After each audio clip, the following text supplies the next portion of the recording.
Ladies and gentlemen, this is the 12th and final round. Right hand, Golovkin steps in and down he goes again. Unbelievable. Mayweather makes him pay.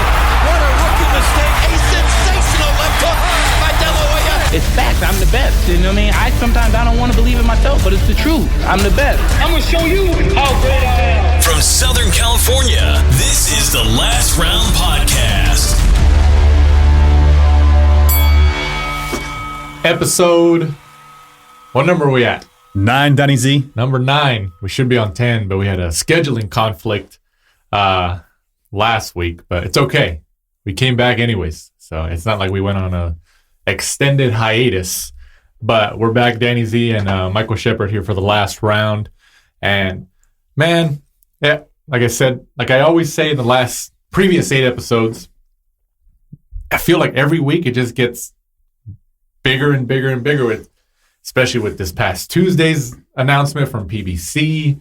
And then, oh man, I don't know. I can't comprehend it anymore. How much bigger can it be in terms of the sport? I think this is going to have to be 3, maybe 4 hour show, Danny. I think we're going that way. And so if you guys want to see a 3-4 hour show, like Joe Rogan does 3-4 hour shows sometimes, minimum usually 2. I don't know how he does it, but you should see Joel's smile when I said 3-4 hour show. Just the money signs in Joel's eyes. The money signs, the money signs right there in his eyes. Huh? Cha-ching. His pupils turn into money signs. But let's just jump right into it. Get back in the rhythm here. Alexander Usyk stops Tony Bellew. Did you watch that fight? I thought it was great. I thought Usyk is good fight. Didn't really agree with the scorecards from the. You didn't think Bellew was winning at the time? Because I think it was 2 of them had him up? 2 or 3 of them had him up, I think. Right. I remember rightly. 2. I thought Bellew maybe won the first 3 rounds because Usyk just seemed to be feeling him out, just kind of like, throwing out a few jabs here and there just to see kind of how Bellew was going to react. Like he was just downloading information from Bellew so he could kind of change his style and, decide how he was going to take the fight forward. Then I think Usyk won every round since then. So I think it was, in my eyes, I think I had him probably 4-3 up going into the 8th, and then obviously the 8th was when he took him out. I mean, look at where the fight was at. It was in essentially Bellew's turf. So trying to say some home cooking there, Danny? You never know, man. You never know. Disrespecting my people? We act like it doesn't happen. It happens all over the world. We act like it doesn't happen. It's just never been, I don't know, maybe it has been. Maybe it has been admitted. There's an admission out there somewhere. But I thought Bellew, the knockout was pretty bad. Especially how he went down. It was like a la like Amir Khan status, Just fell into Eddie Hearn's arms. Yeah, you see how Eddie Hearn jumped out and he was like kind of going to push him back up. He was going to push him back up or at least cradle his head. And then, but like, it was like that knockout because I was watching it. And when he went down, that knockout reminded me of, remember when Triple G knocked down, was it Curtis Stevens? Oh, that was a bad knockout. Do you remember that one? Yeah. And you remember seeing his face? He was just like just amazed by the power. Like, what the hell? Like, Bellew's was not as crazy as that one, but that's what it reminded me of because he just went back and then you see his eyes and he's just like, he doesn't even know where he's at. What did you think of the interviews afterwards where Bellew just kept repeating himself and repeating himself? I think he had a concussion. Yeah. Oh, yeah, he had a for sure concussion. And I mean, and it wasn't like he was taking like numerous amounts of punches. No. Up until the end, like obviously the last combo that Usyk got him and stopped him with, of course that was the hardest punches that he took in the fight, and of course he lost. But up until that point, like the damage he was taking, he was just getting broken down little by little. Yeah, because Usyk's not really kind of like a one-punch knockout. He's the same as Lomachenko, where it's just multiple. He just grinds you down. And even Bellew said afterwards, he wasn't the greatest puncher, But then he still knocked him out and looks like he gave him a concussion because he kept chasing Usyk around the ring to keep telling him, "Hey, you're the best I've ever fought." Kept kissing him on the forehead and everything. Like, and he did it like 4 times. Yeah, and I was like, "What are you doing?" I mean, I get it. There was signs of respect, and I don't know, maybe we're wrong. Maybe he didn't have a concussion. Maybe he was just like, he knows that was his last fight. He was trying to enjoy the moment. Maybe it was, but I agree with you. It seemed like he was kind of concussed. Yeah, I remember, was it Joe Rogan one time in the UFC was kind of saying that they shouldn't be, interviewing guys who've just been knocked out due to those sorts of things. Yeah, so. I remember hearing that. I mean, what do you think about that?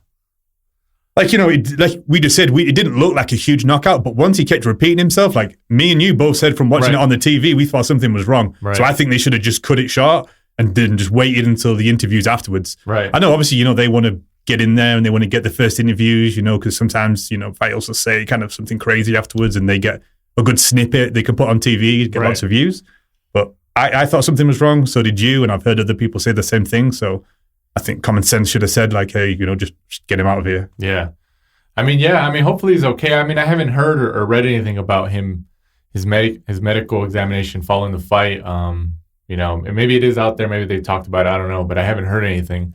So hopefully he's okay. But like you said, it seemed like something was wrong. At least he was concussed, some type of, injury. But, hopefully we're wrong. And hopefully he was just being nice to him, just kept telling him thank you.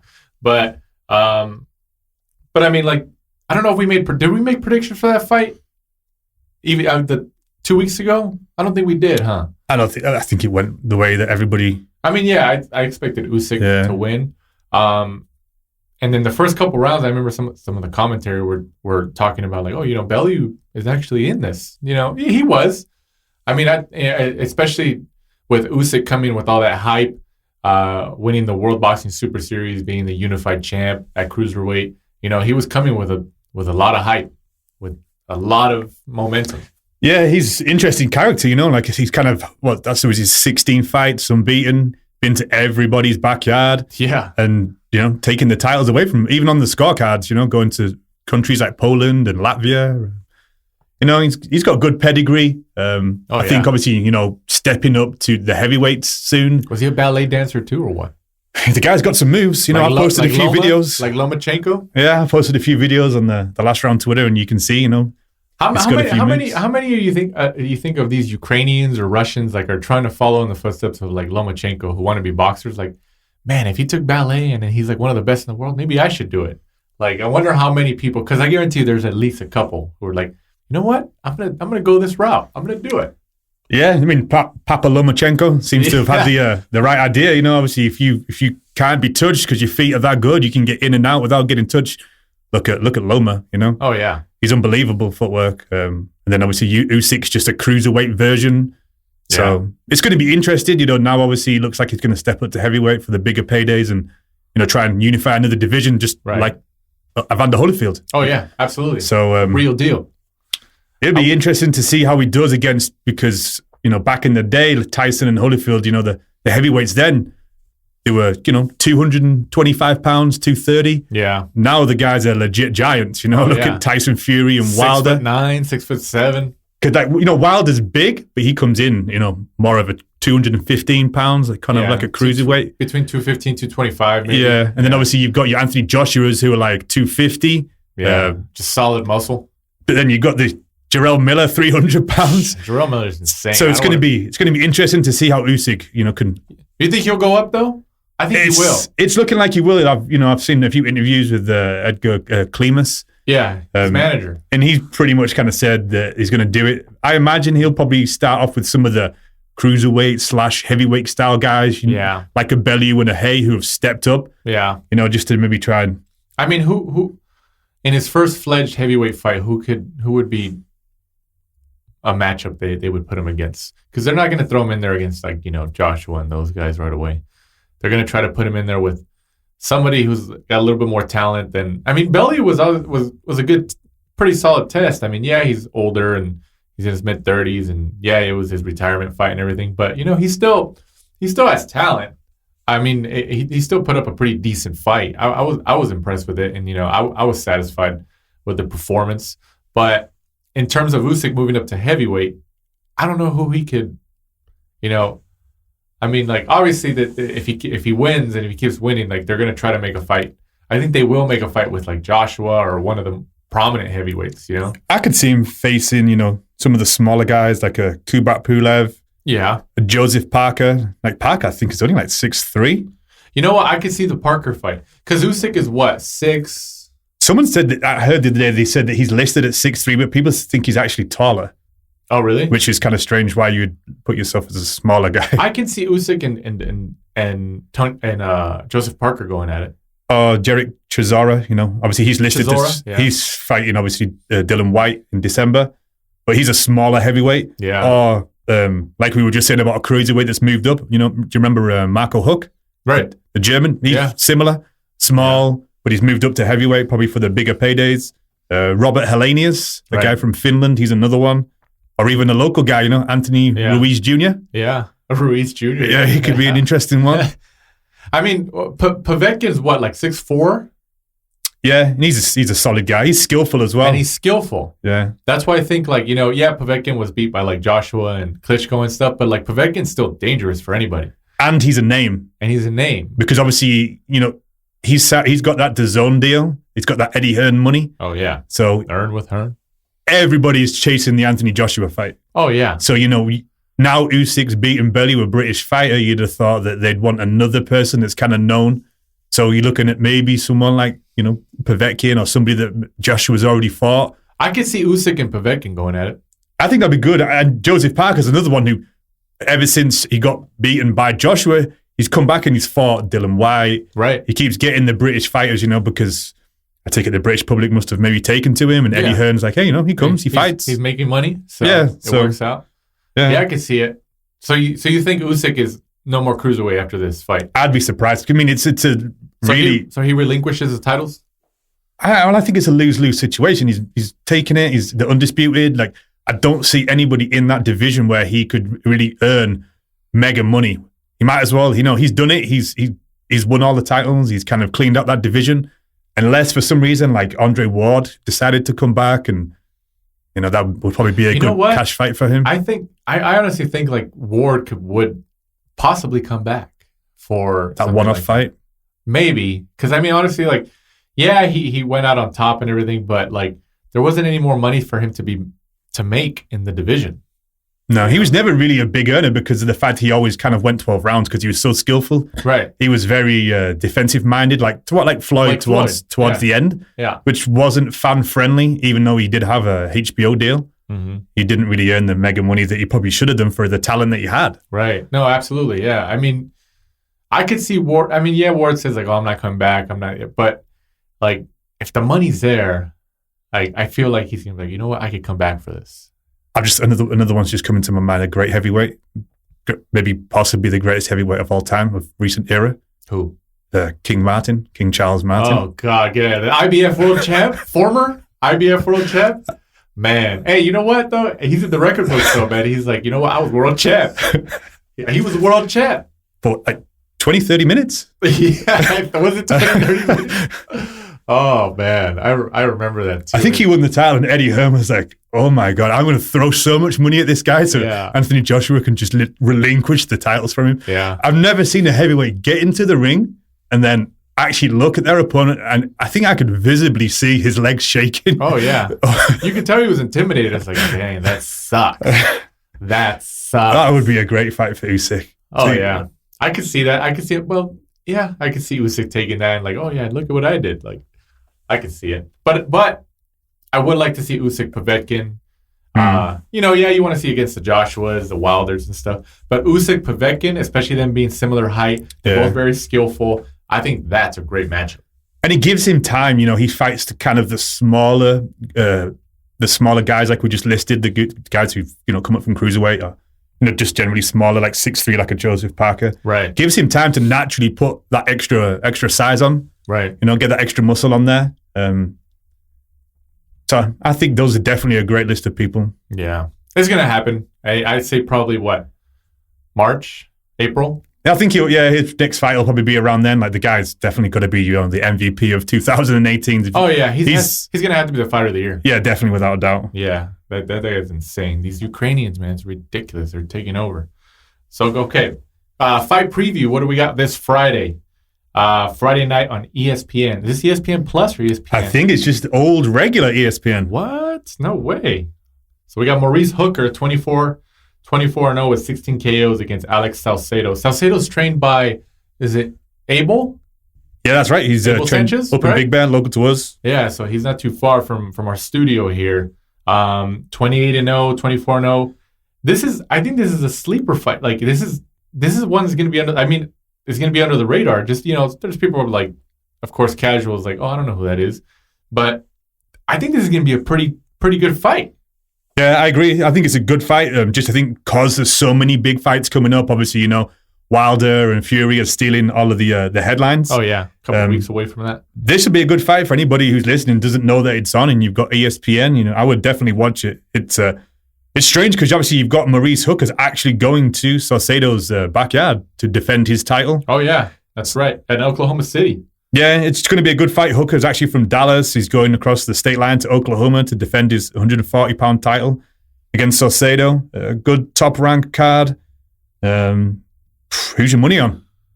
I'm going Saucedo. You're going to go. I'm going to go Big Mo. I like Mo. The English fans took to him when he came over and defeated Terry Flanagan, Mighty Mo. Everybody defeats Terry Flanagan lately. Yeah, well, that's true. That's true. He stepped up and he got found out, didn't he? I think. Yeah. He's still good though. He still does his thing. I just love Hooker. He's just seems to be. Well, that's a different story. But he's a character. He's got something like 9 kids. Oh wow, does he really? Yeah, he's got something like 9 kids. What the hell? I didn't know that. Fun fact of the day on the last round: 9 kids for Mo Hooker. And here's another one. Do you remember when this went to purse bids? Top Rank outbid Matchroom. Oh, that's right. It did. Eddie Hearn must have been pissed. Yeah. So the Top Rank outbid Matchroom. It's a Matchroom fighter that actually has the title. So with him being the challenger, so Top Rank have paid $1.6 million for the fight. $1.2 million is going to go to Hooker, which isn't their fighter, and only $406,000 is going to go to Saucedo. So it's kind of strange for somebody else to be paying the. Wow, that's insane. I don't know. I think Saucedo's gonna. I like the matchup regardless. It's a good fight. I like the fight. I really like the fight. And they're both undefeated, young guys. It's a world championship fight for the lightweight title, 140-pound. Especially now that especially Mikey's not there and Crawford's not there. That division's essentially wide open for anybody to kind of take it to be the top guy in that division. I like Saucedo. You going Hooker? I'm going Hooker. I just like him. I think he's a funny guy. I think Saucedo stops him. Saucedo, though, I think in his last fight, he took a lot of damage. He won, but he took a lot of damage. Damn it. Now you're making me rethink it. You're right. But I'm still going Saucedo. I don't care. It's it's got to go. That's Hooker, true. 23-0 with 3 draws, though. And Saucedo is to 28-0, 18 KOs. This is an exciting fight. I just hope it's one of those that, on paper, obviously it looks good, and it translates into the ring. Because, you see it on paper, you're like, this is going to be great, and then it doesn't translate nearly as well into the ring. So I'm hoping it does. They kind of know each other. They said in an interview that back in 2011, when just after they both turned pro, they actually sparred. Oh, so they have some familiarity? Yeah, exactly. No one even really hinted who got the better back in those days, like 7 years ago. So I'm hoping that since they have a little bit of familiarity, maybe when they get in the ring, there's not going to be that feeling out period. Right. It was a long time ago, though, so maybe the first few rounds maybe just a bit of a feel out. But I'm pretty confident it's going to be a good fight, so I'm going to be tuning into that tomorrow night. It's going to be a good one. I'm going Saucedo 9th round. I'm going to go Hooker, and I think it might go the full 12. I think maybe Hooker on points. I think it might go. I'm leaning towards the 12, but I'm going to take the wild card and just go. I'm going to go 9. 9 rounds, Saucedo stops him. Or TKO. Well, either way. I'm just throwing it out there. Well, he's an Abel Sanchez fighter, so they don't. I like it. I don't think they're told to go 12. That's true. Mexican style. I'm telling you. Training up there in the high altitude is no joke. No joke. And then we got on the 17th of November, this Saturday, pretty significant DAZN card from Kansas City, the home of Brandon Rios, who's actually on the card. He's not headlining. But, we'll start with the main event. Jarrell Big Baby Miller, who's 330 pounds of... Man, that guy's insane. Heavyweight, he's 22-0 with 1 draw against Bogdan. Is it Dinu or Dinu? How do you pronounce that? I would have said Dinu. Dinu? I mean, who's the favorite in this fight? Is this just a stay busy fight for Miller? I mean, this Dinu is 18-0, which is great, but I mean, obviously Jarrell Miller wants these big heavyweight guys and Joshua's and the Wilders and the Furies and even the Povetkins. I would agree with what you said to begin with. It should be a stay busy fight for Jarrell Miller.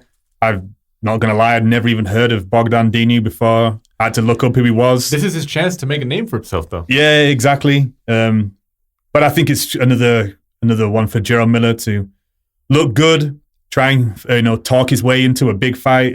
He's doing the right things. He's been trying to talk his way to a big fight. Yeah, he's turning up at the press conferences for fights he's not even on, for AJ and White, talking a lot of smack about both of them, calling them bums and stuff like that. Who was the last guy that Miller fought a couple months ago? He was just in terms of size, it was just... he fought... do you remember that? The old Polish guy. Yeah, in terms of size, Miller was just a freaking bulldozer. Adamek, wasn't it? Thomas Adamek? Oh, it was. He's 42 years old. It was in Chicago or somewhere here in the East Coast in the States. And then he went to his changing room afterwards and was like, hey, I used to watch you growing up. And it was nearly in tears that he beat him. And Adamek had a lot of Polish fans there because there was a big Polish community. Yeah. And, he was trying to do his thing, but just Miller was just too strong. He's a bulky guy. He's just way too big, and he just kept chasing him, and it's just clicks the ring off. It looked like a video game. He's just chasing him like he's a monster. It's what the hell is going on here? But of course I'm picking Miller. I think he's going to stop him within 5. Yeah, I totally agree. I think it's one of those fights that was made to be like that. So yeah, and I think Miller's going to get a significant fight next. He should, because I think he's due for it, especially if he wins. I mean, even if he has to get a Povetkin or even a Joseph Parker or something. I think they're going to start sticking him in with some more names that, the British fighters. Yeah. Like a David Price, maybe. I don't know whether Price would want that, but probably not. But I could see that because like everybody else in that division, they're chasing the big fight with AJ. They're chasing the money fight, right? So, oh man, but. Yeah, I don't know if this is a co-main event or not, but we're just kind of going down the list here.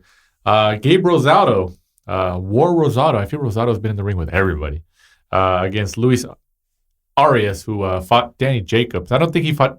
Was that his last fight against Jacobs? Has he been out of the ring that long? I think he has. I don't think he has fought since then. I don't remember him being in the ring after that. But Rosado versus Arias. I think that's a pretty decent matchup in terms of skill and I mean I'm going Arias with that. I just feel he's got more momentum behind him. I mean Rosado's a good I mean do you want to call him a gatekeeper? I mean I don't really think it's with 11 losses. I mean I honestly think I like the guy. I met him. I've talked to him. Yeah, I met him in Vegas. But I think it's more because he was in Creed. Mm-hmm. He was in Creed. He has a Hollywood look, that image and stuff. And I think it's more that. And, and he shows that he's not scared to fight anybody. He's been in there with Triple G and those guys. I think that's what it is. He's got the record of a gatekeeper, but I don't think he's 24-11. Is that a gatekeeper though? With 11 losses? See, I don't think he's a gatekeeper because I just think, like you said, that he's not scared to fight anybody. He will fight for money. He's like an old-fashioned warrior, Yeah. I'm actually going to go for Rosado. I just think Arias, his last fight against Jacobs was absolutely terrible. He didn't turn up to fight at all. Jacobs took that easy. This is his first fight of 2018. Jacobs was pretty much the only person on his resume that you could have of any note. Right. So I think, maybe overinflated a little bit in 18-1. Obviously, it's a better record than Rosado, but when you look at Rosado, you've got on there Martin Murray, Willie Monroe, Lemieux, Charlo, Quinlan, Love, Golovkin. He's been in with a huge pedigree of different types of people over the last few years. I think Rosado, he needs it. Oh, yeah. Absolutely. But I mean, like, how many times have we said that? When he had 9 losses, and they were like, "Oh," I remember the commentary watching the fight. All the experts and media personnel were saying, "Oh, if he gets one more loss, it's double digits. He's not gonna." Man, he's at 11 losses. He's still, like you said. I think it's just because of his resume. He's shown that he's willing to fight anybody. Exactly. Like he's like, and then like, especially when he fought Golovkin and he had all that bloody face and everything. Like it's like an image. Like, man, like, well, that just shows that you went in there to take it. Yeah, and he's good for TV. Yeah. People like HBO, well, not anymore. Showtime, DAZN. Two more, but he is the sort of person that you want on there because of his fight's going to turn out bloody. It's going to be a war. He's not scared to lose his because it's gone. A long time ago. Oh yeah. So he's perfect. It was gone a long time ago. It's perfect. Oh, that's true. But I think that's a pretty decent matchup. I'm going Arias on this one. You're going Rosado. Either way, I mean, Arias has more to lose here, obviously. Yeah. Because Arias, his only loss against Jacobs, he's still young enough in his career where if he keeps winning his subsequent matchups, he can make it up the ladder again and probably get some more decent paydays. So, next matchup, Brandon Rios, Kansas City native. So I wonder if he's going to have a lot of fans there because I think that's where he was born and that's his hometown. Against Canelo's older brother, Ramon Alvarez. Do you think Canelo's going to be there? I think he's going to be there because it's a DAZN card. He might be, obviously just to support his brother, get a few fans out there. Yeah. I think he will, especially because it's a DAZN card. So, but I think that's cool. Obviously, that Canelo kind of pulled some strings here. He's like, hey, well, I'll sign with you guys. Help me out. I'll get my brother on the card or on a card or something. So, against Brandon Rios, who do you got in that? I'm going Alvarez. You're going to go Alvarez? You think Rios has passed it? I think Rios is done, man. I think he's just that knockout with Danny Garcia, that straight right. It's just like that. It wasn't even like that straight right from Danny Garcia in the last fight in Vegas. Yeah. Like it wasn't even like it was like a combo or that it came out of nowhere. It was literally like almost slow motion, but it wasn't. Like Garcia was just standing there, and then he just kind of, it was like a video game. He just popped him, and that was it. It's like, what the hell? Like that was it. It wasn't like he tried to hide it or anything. I'm going Alvarez. On this, and I think Rios retires after this. I wouldn't have thought so. Unless he's got a multi-fight deal with DAZN because they're like, oh, well, we can. Well, did you see? He did an interview yesterday with ESPN, and he told them that he's got 4 more years. What? I know. Oh. I think I'm going to guess just money. He must just need the money. You know what? Rios is that type of guy that like all these guys love boxing, but I feel like if he just doesn't box, he's just like really, really bored.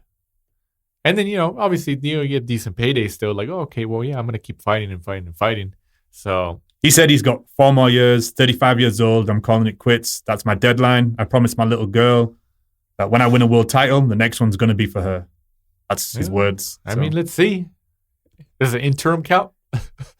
I'm hoping so because he's going to get himself hurt. Or does what about the IBO? Hey, they are world titles. I honestly think I could win an IBO. It's like what's his name? Who had the IBO title for the longest time, and he was all about it. He's like, oh, I have a world title. Chris Eubank? Chris Eubank. Yeah, Chris Eubank Jr. He was all about it. He's like, this is a real world title, and people would give him crap for it. I'm going Alvarez, you're going Rios, and then we got female fighters. Clarissa Shields fighting Hannah Rankin.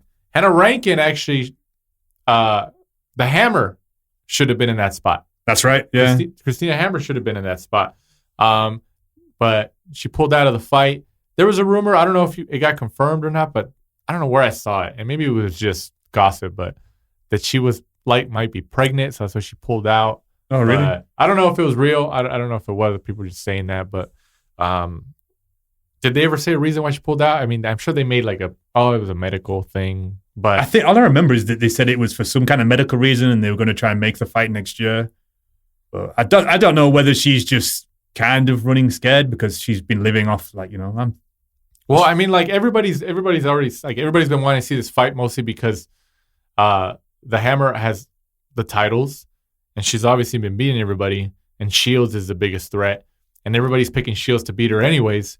And I think she probably knows, like, well, dang, like Shields is obviously going to be my toughest challenge if I'm going to have to fight her eventually. But when I fight her, then that's kind of going to derail my career.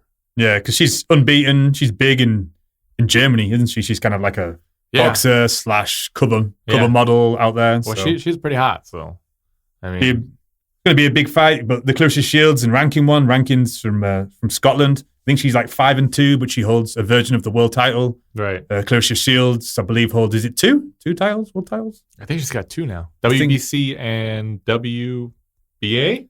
Yeah, so she's making her first defense of her world titles on DAZN.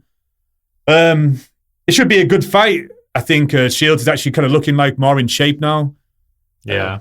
Ranking is coming over. You know, she's going to be the underdog. Clarissa Shields has been talking a lot of smack. I mean, Shields is the big favorite here. She is the big favorite. You know, I think it's going to be a big surprise if she loses to Rankin. Imagine. It would kind of be nice for me to see Rankin win, not just because she's a British fighter, but because Shields is just kind of talking a lot of smack to her. And I don't know. I just don't find her funny. You're going for the underdog? Yeah, well, you know what it is though. Like I met a lot of people. Like I met a lot of fans and stuff like that. Like at fights and events and on Twitter and stuff like that, where they tell me like, you know what, like she's obviously has talent and stuff like that, but like her attitude is just, it turns me off. They're like, they don't like her attitude and like sometimes what she says online and everything. Like, oh well, like she jumps in a lot of the time, and you know, just. It's like sometimes they're like, I just kind of stay out of it, you know? Yeah, for no reason. She's always in there, like talking shit to people. But I'm not a big fan of her doing that. She's just, I don't know, just something about it. But she is good, though. I mean, she does her thing. She is a good but, fighter. I mean, the female pool needs more competition. Everybody knows that. That's Everybody the problem. knows that. So, yeah. But, you know, it is what it is. And then one of our favorites, Anthony Sims Jr., the magician, coming back. Hopefully, after he fights, try and get him back on either. Oh, I'm sure in the studio or over the phone for everybody. Anthony, if you're listening, you're coming back on the show after this fight, after you win against Colby Couture, like Randy Couture, the MMA fighter. This guy's 13-12. What? Oh gosh, he's another Rosado. Except he's 13-12. I mean, you know, obviously Sims is an advantage fight for him. They're building him, especially he just signed with DAZN, and Eddie Hearn's trying to build his name. He's a big guy. He's a big kid. He's obviously got personality. It's just a little personality. Just a little personality. Yeah. Just a little. And obviously he likes the English fans. He's a big fan of fans across the pond. So, you know, obviously we're going Sims Jr. here. Because if you don't, I think definitely. If you don't, he's going to be pissed. Yeah, I think he'll be the same as last time. Another good showing for Anthony. I think he'll probably be the same. He'll just eventually grind him down. I think he'll win by TKO, probably like round 4, round 5. I think it should be good again. You know, he's very definitely fan friendly. Not just his personality, but you know the way that he actually fights with his old school shots and stuff like that. Yeah. So, friend of the show, I think me and you definitely going to be going for him. If not, you know, I think Anthony will come down here and slap you about, Danny Z. Oh, yeah, he's going to kick our ass. He's going to go after you first, so he's like, you English, you're supposed to be on my side. He likes you English guys. Yeah, he likes the accent, so. I'm telling you. All right, news and notes of the section. Let's just touch on this really quick. I don't want to spend too much time on this because, you know, I feel like we're getting toyed here. So last couple weeks, Floyd Mayweather gets announced that he's going to fight in Rizin MMA in Japan. And Rizin MMA is like another professional MMA. It's been around, MMA promotion. It's been around for a long time. Obviously, like UFC and those guys are the big ones. But Rizin's been around for a long time. They've been in Japan.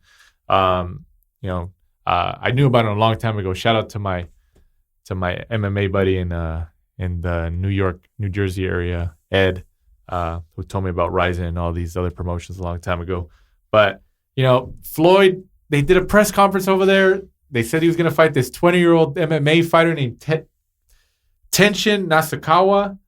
And they didn't even announce any rules. And then they said, oh, yeah, it's going to be on December 31st, New Year's Eve.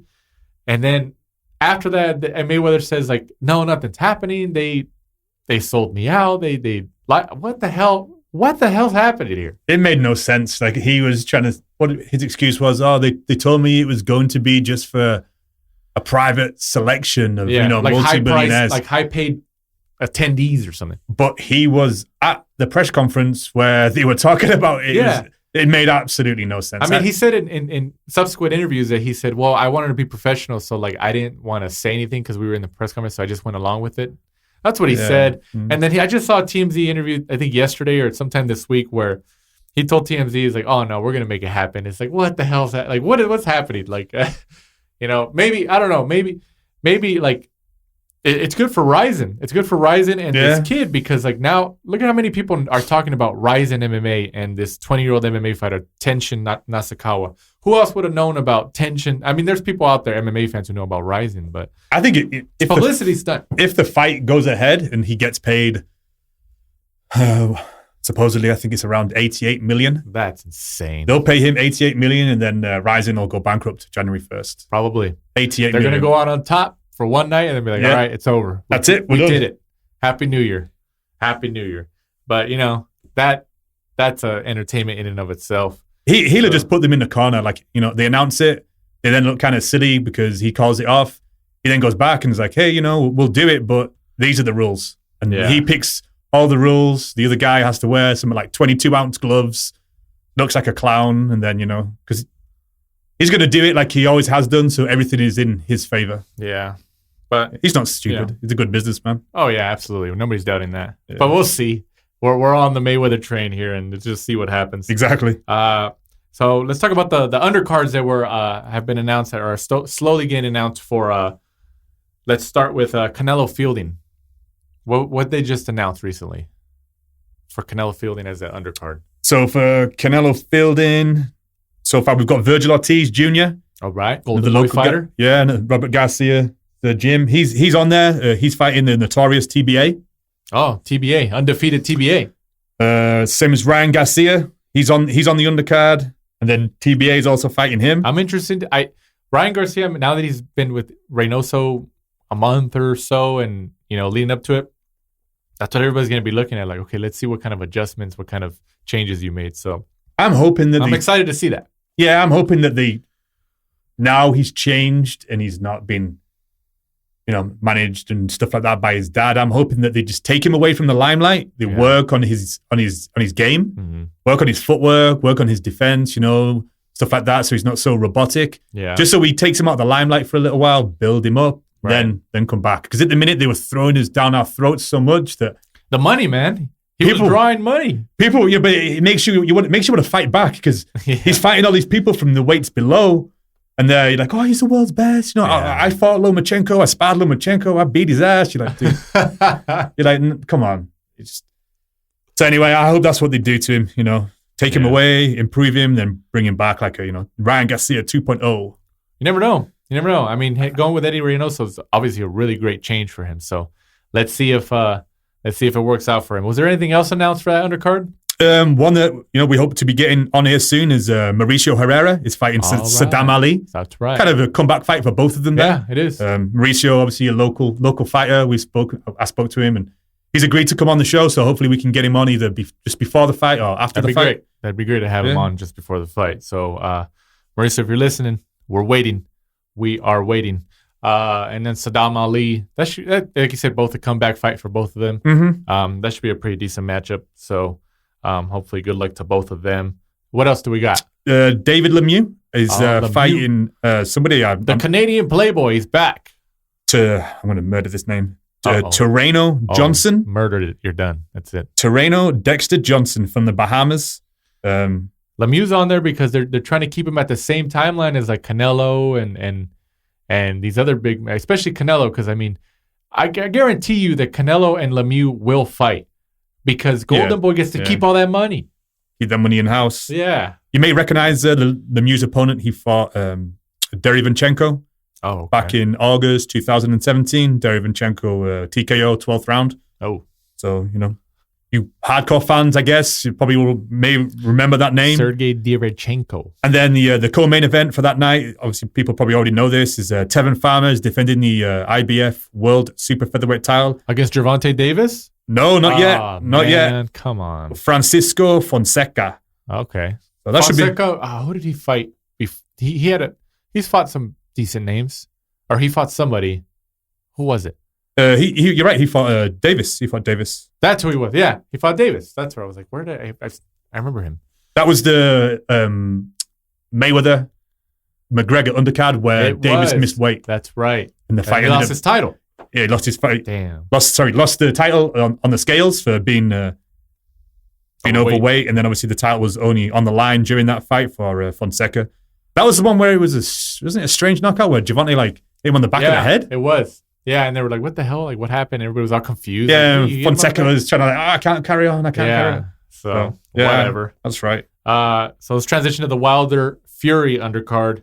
I mean, there was a couple undercard fights that they were mentioned and they were rumored, but they actually didn't. Some of them didn't happen on there. But Chris Arreola is going to be on there, who's actually fought Wilder, and he's been in there with like Klitschko and those guys, so he's been around a while. Chris Arreola is a local guy too, so hopefully we can get him in the ring. And then here's another one. Robert the Ghost Guerrero is coming back after he retired. I mean, how much money do you think they threw at him, or do you think he was just like, you know what, I'm doing it again? I think people like Rios and the people who were on the verge of retirement, because all that money is now come in. The Zone, Fox, ESPN doing the contract. All those. I think Al Heyman told Guerrero, he was like, hey, this is the time when you want to come back. One last payday for you and your family. It's just like, oh, let's do it. Yeah, I think that was it. If you've still got a little bit of a name and you can attract a few fans, this is probably the perfect time to be in boxing. Oh yeah, without a doubt, I would say. I saw on Twitter when they announced that Robert Guerrero was coming back. Somebody tweeted, put him in a rematch against David Peralta. That guy's actually a cab driver. Like he's a legit cab driver. Because I was at that fight. I think Santa Cruz headlined that card. It was at the Arrowhead, it used to be called the Arrowhead Pond, the Honda Center in Anaheim. When he fought Kiko Martinez? I think so. I was at that fight. Yeah. And I remember Peralta stopped. He stopped Robert Guerrero, but he was like, "What the hell?" And I remember he came and did media interviews, and he was as happy as could be. Like he was like, "Man, this is insane." Like I remember everybody was asking like, "Oh, how do you feel? Like how you stopped him?" And he like that was insane. I remember, and I remember he's like, "Yeah," he's like, "If I would have lost today, like I would have been like, I would have quit boxing." He's like, "But I'm gonna keep fighting." And he's like, I drive a cab in Argentina. I remember that. And of course, the next fight he fought like in Argentina, he lost. So we never heard of him again. But that was his moment. He's gonna remember that for the rest of his life. Yeah, definitely. Yeah. He will. So, like something from a film. Yeah, seriously. And then let's go talk about Fury. Fury just came down from Big Bear. He was up there for a couple weeks training. And now he came back down here to LA, which is lower altitude, of course. He's training at Wildcard Gym right there in Hollywood. And here's the big news. This is huge. This is very interesting because, people don't look at it this way. Freddie Roach is going to be his cut man. But even though he kind of said he's kind of more like an assistant, but he's going to be there for the cuts. But you think he got nervous with Davidson? He's like, oh, you know what? Maybe we should put somebody like a veteran in there just in case. Good question. See, I think he's got, he likes Davidson, I think, because by the sounds of it, Davidson makes his training interesting. Right. And being the kind of character I think Fury is, I don't think he likes the monotonous, same things, the running and all that kind of stuff. The routine? So, yeah, I think so, because he's kind of like an ADHD kind of guy, And, everybody says that Freddie Roach, one of the best attributes that he has is watching a fight and being able to dissect it. Oh, yeah. He's a mind, man. He's a boxing mind. So I think that's one of the reasons that they've got him in there. I think it's because... I think it's a good move. Because his old obviously coach, Peter Fury, people were saying at the time when he was going to fight Wilder, they were like, hey, you need to go back to Peter because Peter's going to give you the game plan that made you be able to beat Klitschko. Yeah. He's like, and that's what you need. And obviously, he hasn't gone back to that because... You think it got him nervous? People were like, oh, you know what? Well, he couldn't go back because of the family feud. Well, yeah, of course. People don't know exactly what went on. There's rumors, but didn't go back because of that family feud. So I'm thinking that, he's got Davidson in there for the training, for the laughter, to keep kind of Tyson Fury's mind. You think he got cold feet? He's like, oh, you know what? I need that experience. He's like, maybe I should throw somebody in there. And either that or maybe just, being English, coming over here, meeting Freddie Roach, the legendary trainer. Because he's never really he's working out at his gym and everything, and maybe he kind of grew fond of him. He's like, you know what? Like, this guy's cool. Like, you know what? You want to be in the corner? Maybe that could be it, which honestly sounds very believable. Kind of meeting like a movie celebrity, and he's just kind of like, and Roach isn't going to say no. He's like, yeah, I'll do it. It's a huge heavyweight fight, and it's right here in L.A., and he lives in L.A., so I think it's cool. I think regardless of why it happened, I think it's a great move, and I'm interested to see on the broadcast, especially how it's going to look like with Freddie Roach there and Davidson. I'm interested to see that dynamic, because I don't think seeing Davidson and having met and spoken to Freddie, both of them aren't those kind of big, loud characters where if Freddie was supposed to just be the cut man, I don't see Freddie taking over the corner and kind of, taking Ben Davidson's job away. I think he's going to give him, I think Davidson, he's going to lead, but he will be asking Freddie for advice. Like, well, Freddie, what do you think? I think that's why he's there. Because... and Freddie's going to be like, oh, well, tell him this when he gets here. I think Freddie's, like you say, he's going to respect the line. Yeah. But when he's asked for something like advice, like, well, Freddie, what do you think? Like, he's going to be, oh, well, try this. Because Ben Davidson this is his first fight he's ever had, and he's never been in his early 20s. He's never been into in a corner of something of that magnitude. Oh, no, not. And you go to a huge, probably the biggest heavyweight fight since at least Joshua Klitschko, And Freddie's been there multiple times, so it's going to be good for them. I think it's good. I think regardless of why they did it, it's a good move. It's a good move. I agree. And then wrapping up the show here with the biggest news of the week, probably the biggest news of the month, essentially. Premier Boxing Champions and Fox announced their lineup for the next several months, which is mostly going to be on, I think they're all going to be on Fox Deportes, Fox Sports, and Fox. Let's start. You want to start with the top or the bottom? We'll kind of run through them. Of course, we're going to spend some time on more than others. Which one do you want to start with? Yeah, we'll just go with the most recent and run down. So obviously coming up, we have Jamel Charlo, Willie Monroe Jr., 160-pound middleweight title. And he's an interim. I think he's an interim champion. I don't think he's full-fledged. And then we've got Jamel Charlo against Tony Harrison and Dominic Brazil v. Carlos, is it Negron? I think it's Negron. Negron. That's December 22nd, and that's going to be on Fox. Good card there. I think two really home fights. Both Charlos should win those. I mean, I think the Charlos are they're the ones selling the fight and everything. There's levels to this game, Danny. There's levels. So the Charlo brothers, twins and doing their things. So, I get it. Obviously, Jermell, he's at 160 pounds. He's obviously trying to get a fight with, one of the big middleweights. So, I mean, after this fight, I mean, he needs to try to get a Triple G, a Canelo, even a Lemieux or guys like that, like or Billy Joe Saunders or something like that. He needs it. Would you like to see them fight Hurd? Yeah. Hurd's at 154 though, isn't he? Yeah, the other Charlo. Oh, the other Charlo. Oh, well, hell yeah. Hell yeah. I think that's going to happen. I think that's going to happen next year. I hope so. I think that'd be a great fight. I think it's going to happen next year. And then obviously Breezel, the last one on that card, Carlos Negron. Kind of, I would say, a keep busy fight for Breezel. He's still waiting for that shot at Wilder. Yeah. You can't, obviously, he's fighting Fury, so you can push that aside. I actually did think, because White has fought like 3 or 4 different types of WBC eliminators to make himself number 1 for Wilder. All these eliminators. So is Breezel. So I don't know why those two guys don't just get it on. Yeah. Since they keep keeping them away from Wilder. I'm sure eventually it's going to happen, but who knows? It hasn't happened yet, so maybe it might. Yeah. Maybe it might not. Moving swiftly on, January 13th, Jose Uzcategui against Caleb Plant. That should be interesting. That should be an interesting fight. We've actually going to get on the show just probably around that time. Hopefully, yeah. Jose's manager / trainer. Yeah. Jose Cital. That should be good. This should be an interesting fight. Those two keep going at each other on Instagram and Twitter. Oh, yeah. Caleb Plant's never too far away. No, he's not. From he's always there. Some interesting comments, videos. He's got those Twitter fingers. Yeah, so we'll try and get Jose on as soon as we can. So just keep following the Twitter and the Instagram, and we'll get those on.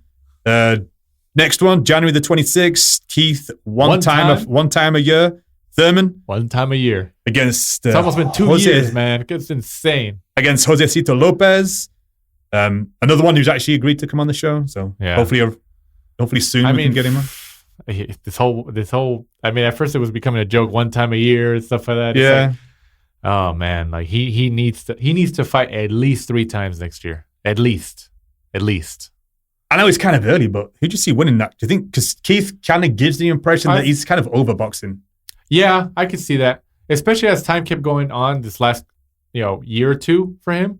I kind of felt like, and he got married too, and he's obviously made pretty decent money. Injuries. Yeah, and then honestly, I feel the same way. I feel like he's just like, I'm kind of over it. Like he's really not. But I'm still picking him to win. Not just saying it to go against you. Like I could see Josecito if he's got. I can't see it. I know he doesn't look too great in his last 2 fights. Kind of a gimme fight last time out. But Josecito's got everything to win in this fight. Oh yeah, well he absolutely does. It's one of those ones where you could see that Thurman handpicks him, and then Thurman slips up. Yeah, well, there's always that chance, of course, but I just can't see it. No, I just can't see it. But if it does, well, shit, that's gonna be insane. Yeah, that'd be interesting. That's gonna be insane. February 16th, Leo Santa Cruz, Miguel Flores. That's just another fight. I think Leo Santa Cruz should win. It'd be a big surprise if he loses. Speaking to his management a couple of weeks ago, there was talks of them looking into the Kyle Frampton rematch and also Gary Russell Jr. I think Russell Jr. needs to happen before Frampton. I would love to see the Gary Russell Jr. fight. That's really is, going to be a... I don't know why they just didn't make that fight when they announced this. Like, yeah, I was surprised. Why wouldn't they just make Santa Cruz Russell Jr.? I mean, like, I get whatever. Well, Gary, one time a year.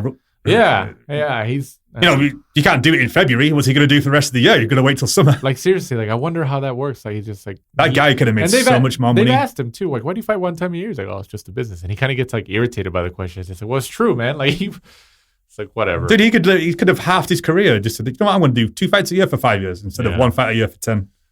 What do we got next? February 23rd, the week after, Anthony Durrell against Avim Yildirim. Oh yeah, and that's for the Durrell's brothers. That's for a WBC super middleweight title, I think. Didn't it? Wasn't there a vacant one? Is it vacant? Might be.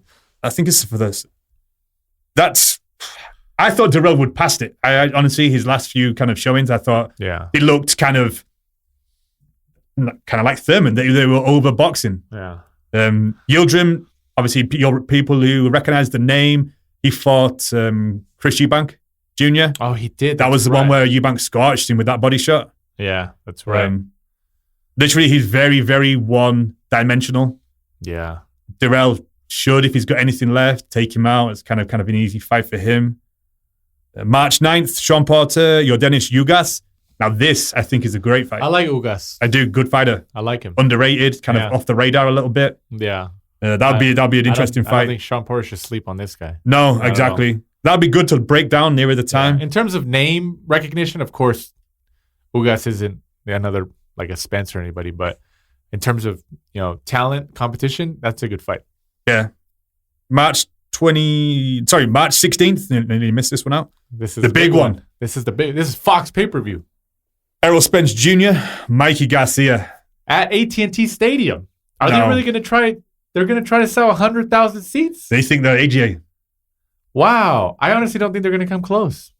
They'll block some off, won't they? Well, yeah, they're going to block some off, but I honestly think like they're probably going to do. I don't know. Half? No, I think they're probably going to do maybe 30,000, 40,000.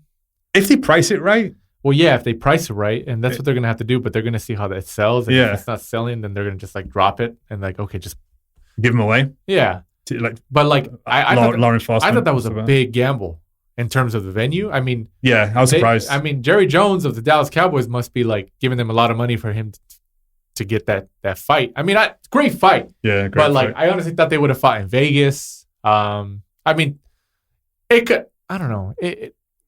I could be wrong completely because Mikey's obviously Mexican. There's a lot of Mexican fan base in Texas. They love their boxing over there, and Errol Spence is a native Texan, so this could work. It could work, but I don't know. I think it's a huge gamble with I think it's the biggest stadium in the country, isn't it? I think so. I think it must be Arlington, AT&T Stadium. But Whatever. It doesn't matter. The biggest thing is that this fight's happening. Yeah. Did you see that face-off? Like, man, Spence's a big guy. Yeah, there was a definite size significant difference. Yeah. size difference. But, Right, 3 more, and then we're done. So March 24th, Lamont Peterson's back. Sergey Lipinets. That's a decent fight. Decent fight, yeah. I'm going Both good fighters. Lipinets, though. I'm going Lipinets. You think so? Yeah. But we'll talk about it more as it gets closer. April 13th, Caleb Truax, Peter Quinlan. Quinlan. I feel like I haven't seen Quinlan since he got knocked out by Jacobs a couple of years ago. That's another decent-ish fight. You know? Yeah. The schedule's pretty good. Yeah, it's not too bad. I mean, PBC do I mean, they have so much. Al Heyman has so much of these. so many good fighters. So he has the power. So, April 20th, Danny Garcia, Adrian Granados. you know, Adrian Granados, his management team obviously do not like him. They always match him so hard. He's fought everybody, that guy. He's like Rosado. I think he's going to be like that. Like, hey, well, he's down. He's down to fight. Let's just put him on the card. Never, ever see him in a gimme. Yeah, no, never. But I think he likes it, though. He's like, why not? I'm going to do it. I'm sure he gets good paydays. Oh, yeah. So, you know. And I can't remember the date of it for the life of me. It's not on this list. Another friend of the show. John Molina Jr. John Molina Jr., exactly. Omar Figueroa. Can you remember the date? I think it's in January. I do. It's close, isn't it? I think it's January. Yeah, I think it is in January. If you guys listen to one of our previous episodes, we were trying to get him to tell us who he was going to fight, but it wasn't signed, sealed, and delivered yet. But he's fighting Omar Figueroa. I thought he was going to fight on the Wilder Fury undercard, but I guess he's not. So, but you know, February 16th. Oh, it's February. I thought it was January. Excuse me. But you know, good luck to John Molina Jr., friend of the show. That's great. I think what else do we have on that schedule? It's in LA, and that was it. That was the PBC, right? the one that they released in the picture. Yeah. There was some more fights, but I'd have to look into it more. But it's February 16th for any John Molina Jr. fans, and it's listed as being in LA. Nice. Doesn't say which stadium, but Los Angeles. It doesn't matter. It's all here. You know, we'll be at that fight. That'll be a good fight.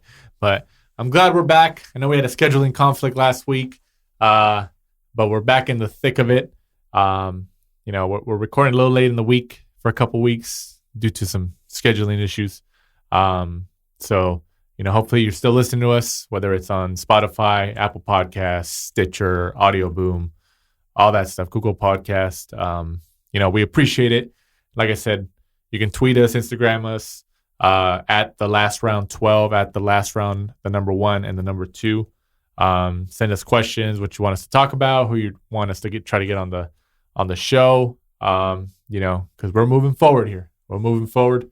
You got anything else, Mike? Closing remarks? No, just keep listening. We should have a good few guests coming up. We've reached out to and they've agreed to come on, like the ones we said, Josecito Lopez, Mauricio Herrera, Leo Santa Cruz. So just keep an eye out for those. We may even do some episodes where we just get them in and we literally just talk about them for the full hour instead of fitting the fights in. I'm sure we're going to do that. Yeah, just gives them more time to kind of concentrate on them and get their life story. Absolutely. And we got a big boxing season coming up, huge, with all these networks and PBC, Showtime, DAZN, ESPN. We're going to be busy. We're going to have a lot of things to talk about, and it's probably going to be a lot of things that we're not going to be able to talk about because there's so much. But, you know, we'll touch on them. So thanks again, and we'll see you guys next week. This is the last round. Thanks for supporting and listening to the show. Follow us at The Last Round 12 on social media. Rate, review, and subscribe. This is The Last Round.